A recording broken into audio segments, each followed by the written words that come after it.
રાજગીરીના વિપુવાસલ પર્વત ઉપર પરમાત્માની દિવ્ય ધ્વનિ નીકળી, ઓમ ધ્વનિ નીકળી.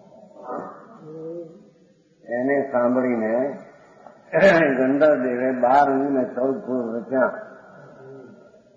એ રચના શાસ્ત્રની ચાલી આવે છે. એમાં એના ધોળ ને ચૈતોળાદી જે એમ છે મૂળ પાસ સત્સંગ એ ભગવાનની વાણીમાંથી આવ્યા છે. એની રચના પૂરી તો 105મી સુધી કરી, પણ એ બધી પરમાત્મા ભગવાને જે વાણી કરી હતી એની પરંપરાની વાણી છે. અને આ સમય સારાદીમાં પણ આ ભગવાનની જે વાણી હતી એ પરંપરા સંતોની મળેલી, એ જ્ઞાન મળ્યું અને વાણી નિમિત્ત એ પરંપરા મળેલી વાણી કુમકુંદાચાર મહારાજે પોતાના વિકલ્પ આવ્યો ને એ વાણી ગોઠાઈ. સમજાય છે? એમાં એનો અષ્ટાવડ ગ્રંથ છે. ભગવાને તો ભાવ શુદ્ધ જ્ઞાન દ્વારા કલ્પના કરી હતી. કેવું જ્ઞાન દ્વારા કેવું જ્ઞાન છે તો નીકળેલું છે.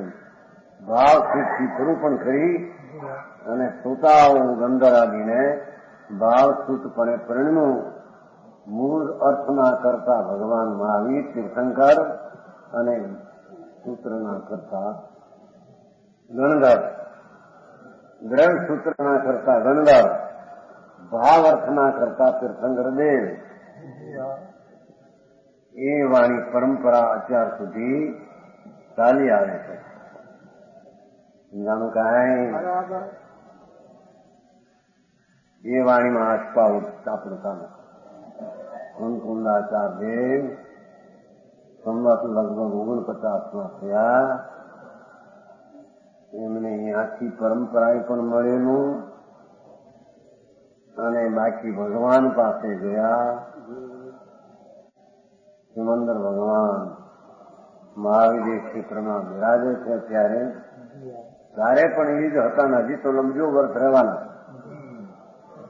ત્યાં ગયા, અડધી રહ્યા અને ત્યાં આવીને આ શાસ્ત્રની રચના ત્યાંથી આવીને કરી છે.